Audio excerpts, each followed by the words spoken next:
esse domínio que, com o tempo, ele, de uma certa forma, os árabes acabaram dominando, e por isso que nós podemos considerar hoje que esse período de um milênio acabou fazendo com que a África do Norte, ou o norte do continente, se tornasse praticamente islâmico. Então, se nós formos pensar hoje, por exemplo, no islamismo, hoje nós temos, é possível dizer que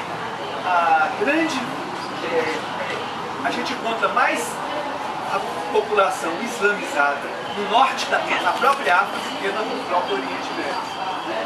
Então podemos encontrar países como, por exemplo, a Nigéria, Marrocos, né, e outras, Mauritânia, Tunísia, onde começou a Primavera Árabe, etc.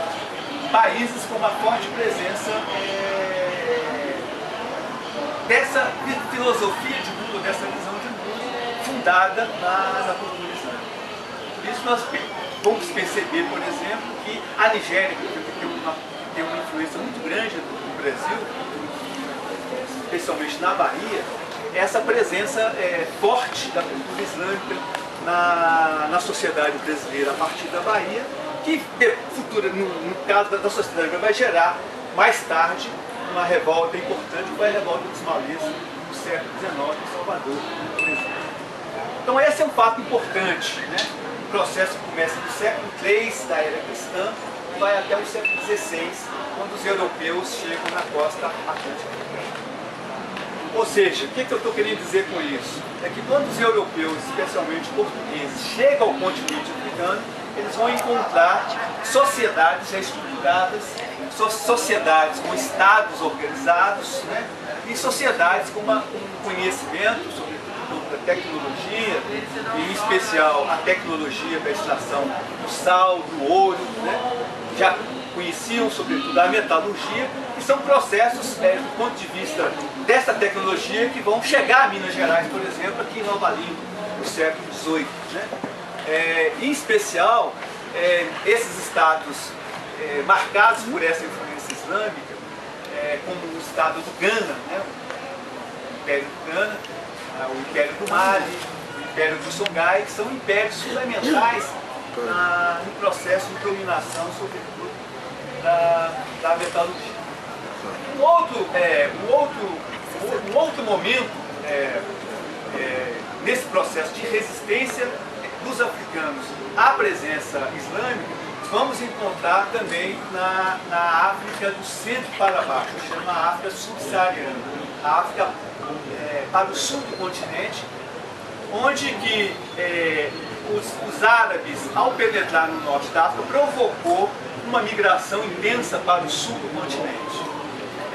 E essa migração para o sul do continente eram de povos bantus, e esses povos bantus, pelo seu conhecimento, inclusive dessa tecnologia da extração do ouro, vai marcar profundamente, por exemplo, o estado de Minas Gerais. Né? Então, o que eu estou querendo dizer com isso? Que o processo de escravização, o processo de transplantação que os europeus empreenderam a partir do século XV, século XVI, ao penetrar no continente africano e desenvolver um processo transnacional de transplante de seres humanos na condição de escravo do continente africano para as Américas, e especialmente para o Brasil, não foi apenas um processo de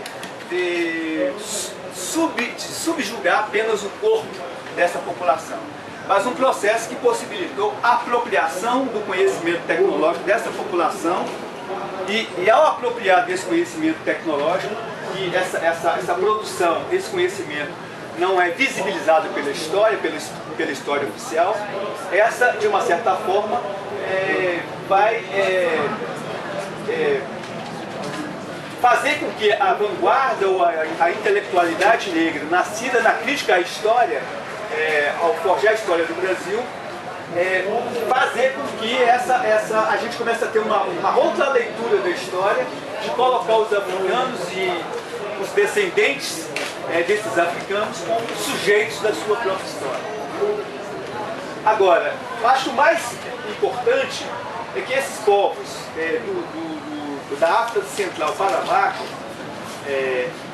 ao migrar do norte da África ou vindo do Oriente para o sul do continente, ao deter um conhecimento dessa tecnologia e ao fazer contato com os povos que viviam nas florestas, os povos coletores, os povos caçadores, eles constituíram no centro da África eles forjaram uma coletividade diferente do que os árabes forjaram no norte do continente.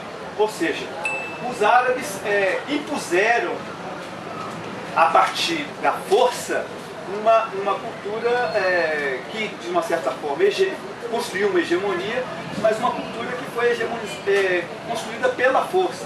Uma cultura baseada numa religião monoteísta, que, de uma certa maneira, contrastava com uma religião mais pluralista, que são as religiões ou a visão de mundo desses povos tradicionais africanos. E, de certa maneira, esses povos vieram para o Brasil e congelaram ou cristalizaram essa vivência africana aqui na sociedade brasileira. E, basicamente, os primeiros povos que chegaram aqui são povos de origem banto, né? Então, tanto no Nordeste do Brasil, na sociedade escravocrata fundada na monocultura do açúcar, quanto nas sociedades, depois da decadência do ciclo de açúcar, no processo da mineração em Minas Gerais. Então, são povos que, de uma certa forma, foram forjando aqui na sociedade brasileira esse processo de resistência a essa visão monocultural, essa visão cultural monoteísta, né? Essa visão onde a terra, né, ela vira um bem para ser comercializado, né? E essa experiência fundamental dos povos bantus, ela tem uma expressão, para não falar de toda essa luta, numa mulher, né, muito importante, sobretudo no reino do Indongo. Nesse momento, esse reino do Indongo eram povos que se digradiavam entre si, sobretudo os povos do Congo e de Angola, que forjaram detentores de uma cultura que se expressa na ideia de quilombo, né? Então, quando nós hoje discutimos, por exemplo, pensamos sobre quilombo na história do Brasil, na realidade, o que eu queria dizer é o seguinte: quilombo é uma instituição africana em si mesma, né? Quilombo é uma palavra que veio de uma língua uma língua do Kikongo, né? E essa experiência do quilombo é uma experiência cultural e histórica muito importante, que já vicejava nas sociedades de povos africanos no centro do continente africano, e essa cultura foi transplantada sobretudo para o Nordeste do Brasil. Então, para dar um exemplo de dois povos, um povo conhecido na história como Bundos ou Mibundos, e um povo conhecido na história como Jagas ou Imbangalas. Os Jagas eram povos, de uma certa maneira, povos guerreiros, povos que viviam da expansão de território, e os Bundos, povos, por exemplo, que fixavam na terra, ou seja, povos não nômades. A luta dos Jagas com os povos que fixavam na terra, de uma certa maneira, ao recrutar, por exemplo, jovens de aldeias ou jovens de tribos, de grupos étnicos africanos, eles transformavam esses jovens, por exemplo, em guerreiros. O processo de transformação desses jovens, dessas sociedades agropastoris, é o que nós chamamos de quilombo, né? Então, o quilombo, na realidade, é tanto o processo de formação ou de transformação desses jovens num guerreiro Imbangala ou num guerreiro Jaga, é também o processo desse território, nesse acampamento dessa formação, esse processo é dado no meio da floresta, né? E esses acampamentos guerreiros no meio da floresta é também chamado de quilombo, né? Por isso que nós trazemos no nosso inconsciente coletivo essa palavra ou essa filosofia fundada nessa cultura do quilombo, né? Então, no Brasil, nós vamos conhecer, no primeiro momento, o processo de resistência à escravização no Brasil, através da experiência mais sofisticada na sociedade brasileira, que é o quilombo, né? E nesse caso aqui, o quilombo de Palmares.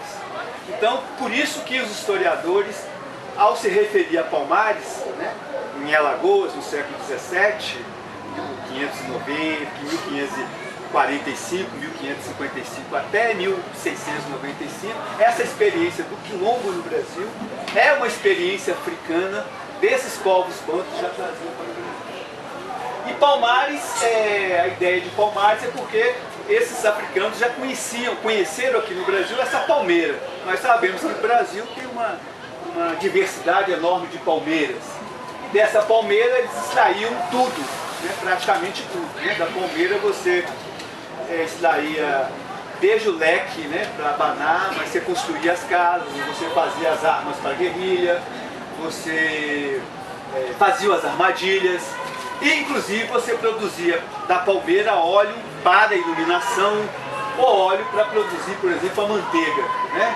Então, se nós, por exemplo, formos ao supermercado hoje, né, comprasse aí uma margarina vegetal de qualquer dessas marcas, Doriana ou qual seja, com certeza essa tecnologia dessa margarina é uma experiência já trazida pelos africanos em Palmares, por exemplo. Né?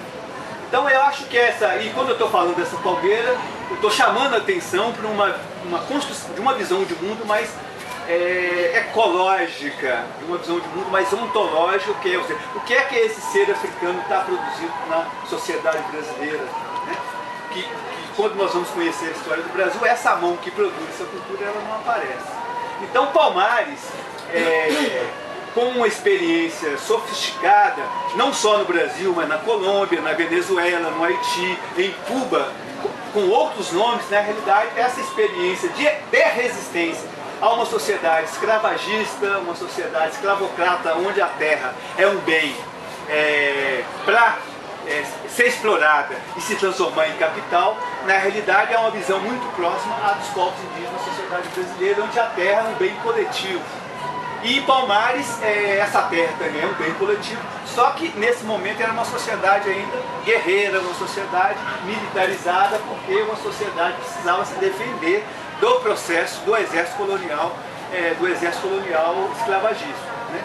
Então Palmares, para nós, do movimento negro, ao reler essa história do ponto de vista da resistência, tem um valor muito importante, porque a gente ressignifica essa experiência na sociedade brasileira.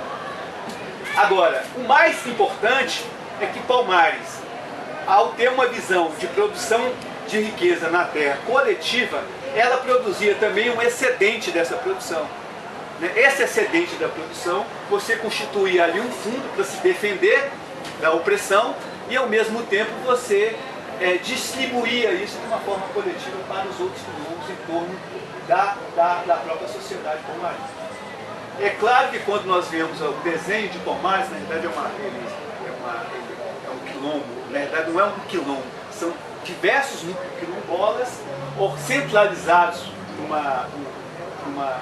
por uma coordenação, né, por lideranças quilombolas, e no pico, né, da serra você tinha a capital que chamava Macá, né, ironia chamava Macá. E ali nessa capital Macá, que é um lugar de difícil acesso, né, você de uma certa forma tinha uma visão de todo o processo de ocupação, sobretudo quando tinha invasão do exército colonial português. Então esse é um dado importante, né, de como que o quilombo se organizava, e na medida que ele se organizava e dialogava com diversos outros núcleos quilombolas, nós pensamos espacialmente, geograficamente, a visão que temos do quilombo como uma república. Então, antes mesmo do desenvolvimento do capital, antes mesmo do desenvolvimento da América Latina, nós já tínhamos na América Latina uma experiência de resistência muito importante, que não é visto pela história. Né? Então esse é o primeiro debate, né? Porque quando nós vamos conhecer a história do Brasil, parece, assim como na África, a história começa, né, a visão do europeu. Né? Então essa visão eurocêntrica, ou etnocêntrica, é uma visão que nós precisamos, não só produção da crítica em torno dela, mas começar a contar uma outra história desse processo. Da mesma forma, a história do trabalho no Brasil. A história do trabalho, ou a história dos primeiros movimentos, do movimento sindical no Brasil, começa também com esse olhar europeu. O próprio Manifesto Comunista, escrito por Marx em 1848, começa um fantasma ronda a Europa, né? Um fantasma do comunismo. Esse fantasma que ronda a Europa, essa é a visão de mundo central. A Europa é o mundo. Então essa visão de que o europeu, a história começa com o europeu, seja na África, seja na América Latina, nós precisamos desconstruir e retomar a participação desses povos como sujeito da sua própria história. No caso da América Latina e do Caribe, do povo negro de matriz africana e dos povos indígenas. Isso é fundamental. Então,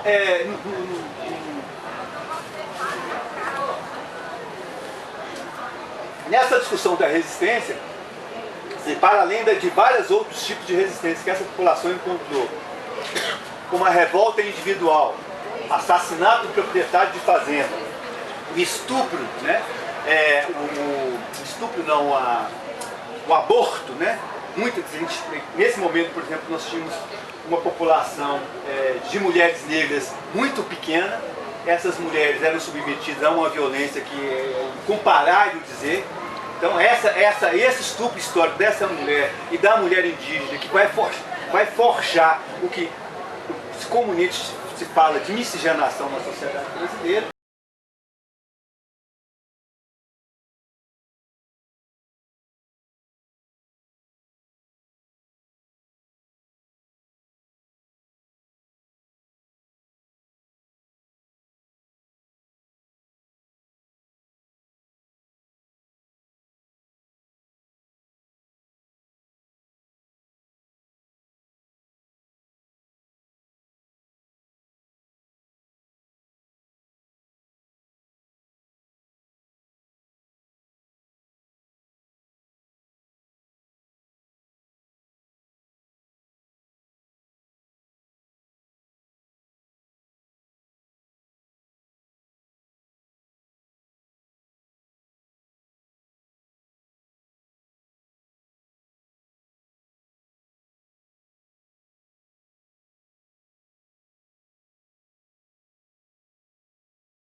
Transforma um ser humano livre num escravo. Isso é um debate também importante para a gente entender como é que essa metamorfose se deu. Nesse sentido, eu acho que são duas instituições fundamentais nesse processo, que contribuíram enormemente nesse processo de produção do escravo. Né? O primeiro processo é a violência em si. Né? E esse monopólio da violência é o Estado. No caso, o Estado colonial, o Estado imperial. Então o Estado tem o monopólio da violência, a partir da tortura, do castigo, né? Do controle das armas. Né? A segunda instituição é a igreja. Né? Então é importante produzir essa crítica em relação à igreja, porque a igreja vai construir o que nós compreendemos como a justificativa ideológica da produção do escravo, ao produzir discursos, por exemplo, de que esse africano não tem alma, esse africano ele é primitivo, esse africano não tem cultura, esse africano não tem religião. Então era importante que ele viesse para o novo mundo, nesse caso as Américas, né? E quem sabe com um processo que é um processo bom, que é o processo de ser escravo, esse africano na condição de escravo pudesse adquirir uma alma, e adquirir uma alma pudesse ser salvo e entrar no reino dos céus. Então esse discurso foi um discurso vigente no século XVI, século XVII, produzido pelo padre Antônio Vieira, um jesuíta da Companhia de Jesus, né? Isso é bom que se diga, escrito em 1532, Papa Alexandre IV, e que de uma certa forma um discurso que povoou para justificar o processo de escravização. O segundo aspecto é que essa violência ela se ela se consolida quando você batiza. Ou seja, o que eu quero dizer com isso? Nas sociedades africanas tradicionais, a palavra, o nome, sobretudo as sociedades, as primeiras sociedades de origem banto, o nome é fundamental, né? Então o nome, pelo corte do meu cabelo, pelo meu nome, eu identifico a minha origem, meu território, a minha religião, a minha cultura. No momento em que, no processo de resistência, de troca, eu sou, de uma certa forma, submetido a esse processo de captura e vou sofrer ali a violência do Estado, a violência do mercado de carne humana, produzido pelos grandes traficantes de carne humana do século XVI, no momento que eu chego em Porto Seguro, no Recife, ou em Paraty, no Rio de Janeiro, eu vou perder esse nome e vou ser identificado com o nome do meu proprietário, o nome do senhor, né? Proprietário de escravo. Ao perder esse nome, eu, de uma certa forma, consolido o processo de destruição completa da identidade. Então hoje, quando se fala muito em resgate, autoestima, orgulho, beleza, todas essas palavras de ressignificação dessa identidade, na realidade esse processo de destruição dessa identidade negro-africana começa lá na história, lá no passado. Porque na medida que eu perco esse nome e essa violência simbólica, de uma certa forma hegemonizada pela Igreja Católica, ela vai de uma certa forma hegemonizar a cabeça do poder escravocrata na sociedade brasileira, mas na América Latina como um todo. Então o processo de destruição dessa identidade vai se dar nesse processo. De um lado, a justificativa ideológica, né? E por outro lado, a violência do Estado. Por isso que você começava a apanhar desde o porto africano até chegar no porto brasileiro. E esse processo de violência de física tem continuidade nos territórios onde se produziam os engenhos, né, na mineração do ouro, etc, etc. Isso é um dado. O segundo aspecto que a gente tem que analisar é que esse escravo, esse ser humano na condição de escravo, esse prisioneiro de guerra, ele de uma certa forma, ele também era uma moeda, né? Porque esse escravo não poderia ser morto na medida que ele valia muito no mercado. Então ele se transforma no papel, né, numa espécie de uma moeda de troca. Então é essa possibilidade dele trabalhar e produzir riqueza e ao mesmo tempo ser moeda que vai produzir que o Marx vai chamar de mais-valia. E que na realidade os próprios eles não vão fazer uma análise desse processo de produção da mais-valia, que é o processo de mais-valia absoluta, produzida no trabalho escravo, que vai gerar o que nós chamamos de acumulação primitiva do capital, né? A acumulação primitiva do capital vai se dar durante 200 anos, ou mais de 200 anos, no processo de construção do trabalho escravo nas Américas Latinas. Por isso que a Europa vai se enriquecer, né? É impossível compreender a riqueza da Europa sem entender a escravização nas Américas. É impossível compreender Santander sem o processo dos holandeses no financiamento do tráfico internacional de escravos. Então a Holanda, sobretudo, a Inglaterra, sobretudo a Holanda, entender a Espanha, entender esses grandes bancos no processo de acumulação do capital sem conhecer a natureza da produção de riqueza, de trabalho forçado não pago pelos bancos europeus. Então o capital, na realidade, a grande acumulação do capital, que vai gerar a riqueza do primeiro mundo, é impossível compreender essa riqueza sem a expropriação. Por isso, quando nós vamos discutir dívida externa, a gente tem que começar a mudar o paradigma de pensar a economia. Será que nós devemos ou temos um crédito, né? Sem entender a depredação ecológica do território brasileiro, né? Sem entender o prejuízo ecológico que é a exploração das riquezas minerais do solo brasileiro e a tragédia mais recente, a tragédia de Mariana. Então essa é uma discussão que eu acho que é fundamental de discussão do processo de resistência. Então essa experiência da resistência quilombola, que vai, de uma certa forma, influenciar a abolição do trabalho escravo mais tarde, no século XIX, é fundamental. É claro que a derrota, aspas, de Palmares, né, ela estava limitada pela história. A derrota de Palmares foi, sobretudo, uma derrota bélica, na medida que os próprios portugueses tiveram que importar canhões de Portugal para destruir uma experiência aqui na sociedade brasileira de pessoas que estavam com arco e flecha. Do ponto de vista tecnológico, eles poderiam explicar a derrota da experiência de Palmares por aí, né? Não só aqui no Brasil, mas na América Latina de uma maneira geral. O que eu quero dizer com isso? Que há outras formas de resistência. Praticamente todas as revoltas populares mais radicais na sociedade brasileira tiveram o escravo ou o negro forro na frente. Nas revoltas, por exemplo, as insurreições populares que tiveram na sociedade brasileira, onde o escravo não estava na frente, essas revoltas não deram muito resultado. Aliás, nenhuma delas deu nenhum resultado, né? Por exemplo, a Conjuração Mineira, a Inconfidência Mineira, né? Dos Inconfidentes, né? Na qual a discussão da abolição do trabalho escravo não estava nem pautada. Né? Então se defendia a independência do Brasil, mas a abolição do trabalho escravo não estava na pauta. Para se ter uma ideia. Né? E as revoltas, por exemplo, que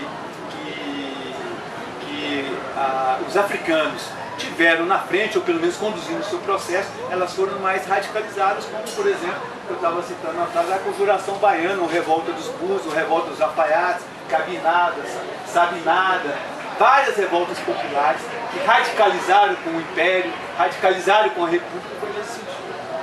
O que eu queria dizer? Que essa resistência dessa população é enorme. Então é muito difícil a gente entender as lutas populares no Brasil, as lutas sindicais sobretudo, com uma tradição forjada ainda no eurocentrismo, no etnocentrismo, que não consegue, de uma certa forma, trazer à luz a população que participou dessas revoltas escravas, dessas revoltas populares no Brasil.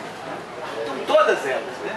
Então, Canudos, Antônio Conselheiro, as revoltas milenaristas, a Balaiada no Maranhão, todas essas revoltas, a população negra, seja na condição de escravo, ou seja como população livre, teve uma participação fundamental.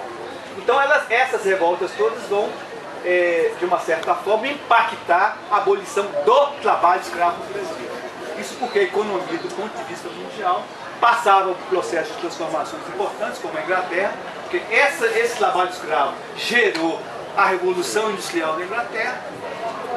A Inglaterra precisava de que as colônias consumissem as suas manufaturas, produzidas por matérias-primas nas colônias, e para a Inglaterra, uma sociedade cuja produção de riqueza estava baseada no trabalho escravo, no processo de revolução, era um processo extremamente anacrônico. É tão anacrônico que no século XIX, na cidade do Rio de Janeiro, por exemplo, se você precisasse, por exemplo, de trocar uma chave da sua casa, contratar um chaveco para mudar a chave da sua casa, a pessoa chegava e levava 5 escravos para poder mudar uma simples chave, na medida que o trabalho era uma coisa muito indigna. Né?